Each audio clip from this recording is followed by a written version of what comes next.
জয় গৌর, জয় নিতাই। আজ 17ই আষাঢ় 1431 ইংরেজি 2রা জুলাই 2024 মঙ্গলবার একাদশী যোগিনী। এই যোগিনী একাদশীর দিনে আমি শ্রী চৈতন্য চরিতামৃত পাঠ করছি। আজ আমি পাঠ করছি শ্রী চৈতন্য চরিতামৃতের ষষ্ঠ পরিচ্ছেদ শ্রী অদ্বৈত তত্ত্ব নিরূপণের শ্লোক 16 থেকে 32। সকল ভক্তিমতী মা ও ভক্তবৃন্দের কাছে আমার আবেদন, আপনারা সকলেই নিজ গুণে এই অমৃত গ্রন্থ চ্যানেলটিকে অনেক দূরে পৌঁছে দিন এবং এই মহান যজ্ঞে আপনারাও সামিল হন এবং ভগবান শ্রীকৃষ্ণের কৃপা প্রার্থী হন এবং ভগবান শ্রীকৃষ্ণের সুনজরে আসুন। ভগবান শ্রীকৃষ্ণের অহৈতুকী কৃপার প্রভাবে আপনার আত্মার, আপনার দেহের সার্বিক উন্নতি সম্ভব। তাই আমি আপনাদের কাছে অনুরোধ করব, আপনারা সবাই মিলে আসুন, আমরা অমৃত গ্রন্থ চ্যানেলের মাধ্যমে ভগবান শ্রীকৃষ্ণের এই লীলা কথা সর্বত্র প্রচার করে দিই, যার ফলে পৃথিবীতে অবস্থিত যত সনাতন ধর্মাবলম্বীর মানুষ আছেন তাদের কাছে এই অমৃত গ্রন্থের তত্ত্ব অর্থাৎ ভগবান শ্রীকৃষ্ণের পরম তত্ত্ব শ্রী চৈতন্য চরিতামৃত এবং শ্রীমদ্ ভগবদ গীতার মাধ্যমে ছড়িয়ে যাক। তাই আমি অমৃত গ্রন্থ চ্যানেলটিকে আমি অনুরোধ করব, আপনারা অবশ্যই সাবস্ক্রাইব করবেন। সাবস্ক্রাইব করলে এবং লাইক কমেন্ট শেয়ার করলে ইউটিউব অনেক মানুষের কাছে পৌঁছে দেবে এবং যেটি সম্ভব হবে আপনাদের কেবলমাত্র সাবস্ক্রাইব, লাইক ও কমেন্টস করার জন্যই। তাই আমি আপনাদের কাছে করজোড়ে অনুরোধ করব, আপনারা সকলেই এই অমৃত গ্রন্থ চ্যানেলটিকে সাবস্ক্রাইব করে দিন, যাতে শ্রীমদ্ ভগবদ গীতা, শ্রী চৈতন্য চরিতামৃত সবার কাছে পৌঁছে যায় এবং আপনারা সকলেই ভগবান শ্রীকৃষ্ণের অহৈতুকী কৃপা পেয়ে যান। নারায়ণ হে নারায়ণ, ভবভয়হরণম নারায়ণ। শ্লোক 16। আপনে পুরুষ বিশ্বের নিমিত্ত কারণ, অদ্বৈত রূপে উপাদান হন নারায়ণ। শ্লোকার্থ: শ্রী বিষ্ণু স্বয়ং বিশ্বের নিমিত্ত কারণ এবং অদ্বৈত রূপে নারায়ণ হচ্ছেন উপাদান কারণ। ইতি শ্লোক 16। শ্লোক 17। নিমিত্তাংশে করে দেহ মায়াতে ইক্ষণ, উপাদান অদ্বৈত করেন ব্রহ্মাণ্ড সৃজন। শ্লোকার্থ: শ্রী বিষ্ণু নিমিত্ত অংশে মায়ার প্রতি দৃষ্টিপাত করেন এবং শ্রী অদ্বৈত উপাদান কারণ রূপে জড়জগৎ সৃষ্টি করেন। ইতি শ্লোক 17। শ্লোক 18। যদ্যপি সাংখ্যমানে প্রধান কারণ, জড় হইতে কভু নয়ে জগত সৃজন। শ্লোকার্থ: যদিও সাংখ্য দর্শনে মনে করা হয় যে প্রধান হচ্ছে জগৎ সৃষ্টির কারণ, কিন্তু অচেতন জড় পদার্থ থেকে কোনো জগতের উৎপত্তি হতে পারে না। ইতি শ্লোক 18। শ্লোক 19। নিজ সৃষ্টি শক্তি প্রভু সঞ্চারে প্রধানে, ঈশ্বরের শক্তে তবে হয়ে তো নির্মাণে। শ্লোকার্থ: ভগবান তার সৃষ্টি শক্তি প্রধানের মধ্যে সঞ্চারিত করেন, তখন ভগবানের শক্তির দ্বারা সৃষ্টি কার্য সম্পাদিত হয়। ইতি শ্লোক 19। শ্লোক 20। অদ্বৈত রূপে করে শক্তি সঞ্চারণ, অতএব অদ্বৈত হয়েন মুখ্য কারণ। শ্লোকার্থ: অদ্বৈত রূপে তিনি জড় উপাদানের মধ্যে সৃষ্টি শক্তি সঞ্চার করেন, তাই অদ্বৈত হচ্ছেন সৃষ্টির মুখ্য কারণ। ইতি শ্লোক 20। শ্লোক 21। অদ্বৈত আচার্য কোটি ব্রহ্মাণ্ডের কর্তা আর এক এক মূর্তে ব্রহ্মাণ্ডের ভর্তা। শ্লোকার্থ, শ্রী অদ্বৈত আচার্য হচ্ছেন কোটি কোটি ব্রহ্মাণ্ডের সৃষ্টিকর্তা এবং তার আর এক মূর্তিতে গর্ভোদকশায়ী বিষ্ণুরূপে তিনি প্রতিটি ব্রহ্মাণ্ড পালন করেন। ইতি শ্লোক 21। শ্লোক 22, সেই নারায়ণের মুখ্য অঙ্গ অদ্বৈত, অঙ্গ শব্দে অংশ করি কহে ভাগবত। শ্লোকার্থ, শ্রী অদ্বৈত হচ্ছেন সেই নারায়ণের মুখ্য অঙ্গ। শ্রীমদ্ ভাগবতে সেই অঙ্গকে ভগবানের অংশ বলে বর্ণনা করা হয়েছে।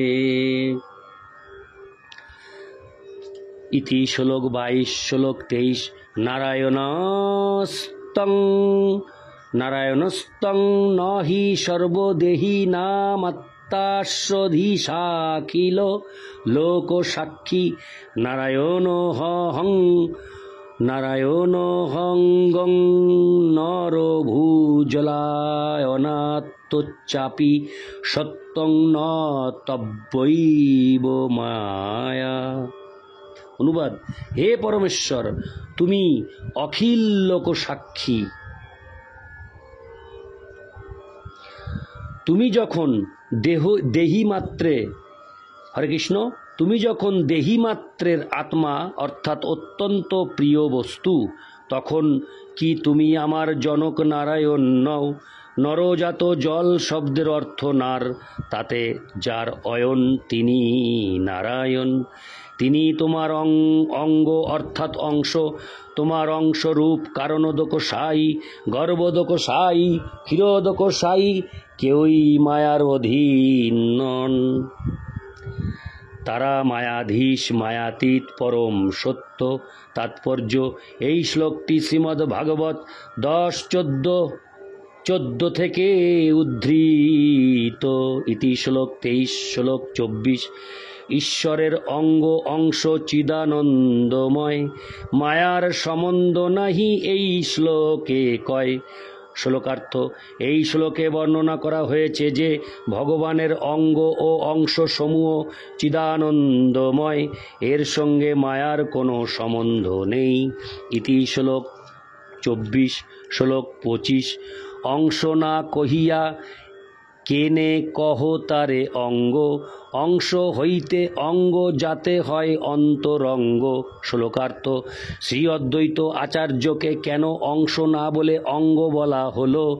তার কারণ হচ্ছে অঙ্গ শব্দে অধিক অন্তরঙ্গতা প্রকাশ পেয়েছে। ইতি শ্লোক 25।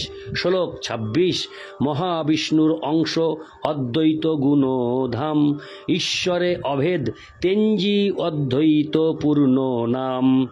শ্লোকার্থ, সমস্ত গুণের আধার শ্রী অদ্বৈত হচ্ছেন মহাবিষ্ণুর প্রধান অঙ্গ। তার পূর্ণ নাম হচ্ছে অদ্বৈত, কেননা তিনি সর্বতোভাবে ভগবানের থেকে অভিন্ন। ইতি শ্লোক 26। শ্লোক 27, পূর্বে জয়ীছে কইল সর্ববিশ্বের সৃজন, অবতরী কইল এবে ভক্তি প্রবর্তন। শ্লোকার্থ, পূর্বে তিনি যেমন সমগ্র বিশ্বের সৃজন করেছিলেন, এখন অবতরণ করে তিনি ভগবদ ভক্তি প্রবর্তন করলেন। ইতি শ্লোক 27। শ্লোক 28, জীব নিস্তারিল কৃষ্ণ ভক্তি করিদান, গীতা ভাগবতে কইল ভক্তির ব্যাখ্যান। শ্লোকার্থ, তিনি কৃষ্ণ ভক্তি প্রদান করে সমস্ত জীবদের উদ্ধার করলেন। ভগবদ ভক্তির আলোকে তিনি ভগবদ গীতা ও শ্রীমদ্ ভাগবত ব্যাখ্যা করলেন। তাৎপর্য, শ্রী অদ্বৈত প্রভু যদিও শ্রীবিষ্ণুর অবতার, তবুও বদ্ধজীবীদের মঙ্গল সাধনের জন্য তিনি পরমেশ্বর ভগবানের সেবক রূপে নিজেকে প্রকাশ করেছেন এবং তার সমস্ত কার্যকলাপের মাধ্যমে তিনি নিজেকে ভগবানের নিত্যদাস রূপে প্রকাশ করেছেন। শ্রী চৈতন্য মহাপ্রভু এবং শ্রী নিত্যানন্দ প্রভুও এভাবেই লীলাবিলাস করেছেন, যদিও তারা হচ্ছেন বিষ্ণু তত্ত্ব। শ্রী চৈতন্য মহাপ্রভু, শ্রী নিত্যানন্দ প্রভু ও শ্রী অদ্বৈত প্রভু যদি তাদের সর্বশক্তিমান বিষ্ণু স্বরূপ এই জড় জগতে প্রদর্শন করতেন, তাহলে মানুষ আরও অধিক মাত্রায় নির্বিশেষবাদী, অদ্বৈতবাদী ও অহংগ্রহ উপাসক হয়ে যেত, যা এ যুগের প্রভাবে ইতিমধ্যেই হয়ে গিয়েছে। তাই পরমেশ্বর ভগবান তার বিভিন্ন অবতার ও তার বিভিন্ন প্রকাশ ভক্তরূপে লীলা বিলাস করে বদ্ধ জীবদের শিক্ষা দিয়ে গিয়েছেন কেমন করে ভগবদ ভক্তির অপ্রাকৃত স্তরে উন্নীত হতে হয়। অদ্বৈত আচার্য প্রভু বিশেষভাবে বদ্ধ জীবদের ভগবদ ভক্তি সম্বন্ধে শিক্ষা দিয়েছেন। আচার্য কথাটির অর্থ হচ্ছে শিক্ষক। এই ধরনের শিক্ষকের উদ্দেশ্য জীবকে কৃষ্ণ ভক্তে পরিণত করা।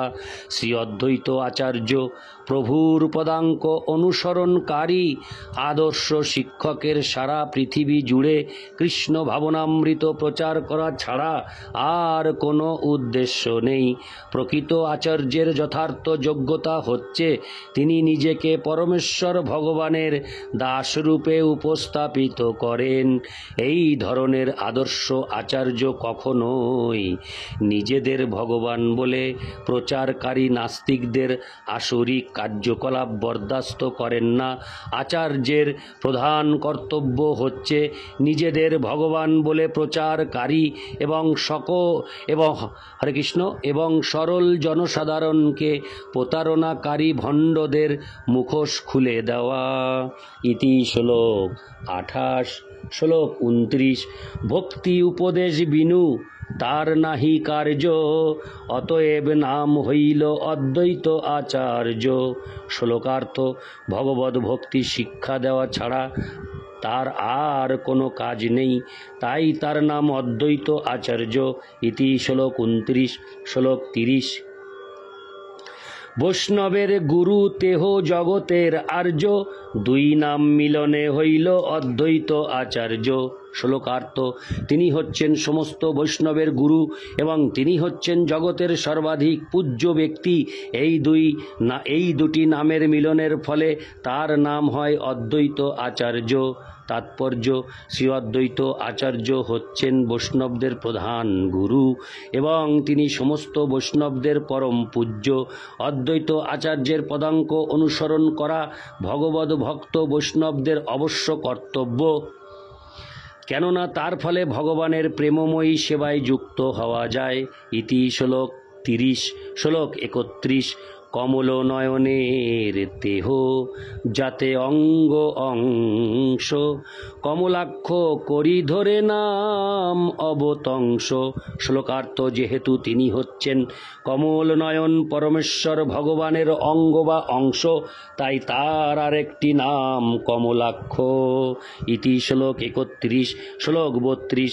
ঈশ্বর সারূপ্য পায় পারিষদগণ, চতুর্ভুজ পিতবাস জয়ীছে নারায়ণ। শ্লোকার্থ: তার পার্ষদেরা ভগবানের মতো রূপ প্রাপ্ত, নারায়ণের মতো তারা সকলেই চতুর্ভুজ এবং পীত বসন পরিহিত। ইতি শ্লোক 32। নারায়ণ হে নারায়ণ, ভবভয়হরণম নারায়ণ। জয় গৌর, জয় নিতাই, হরে কৃষ্ণ, হরি বল।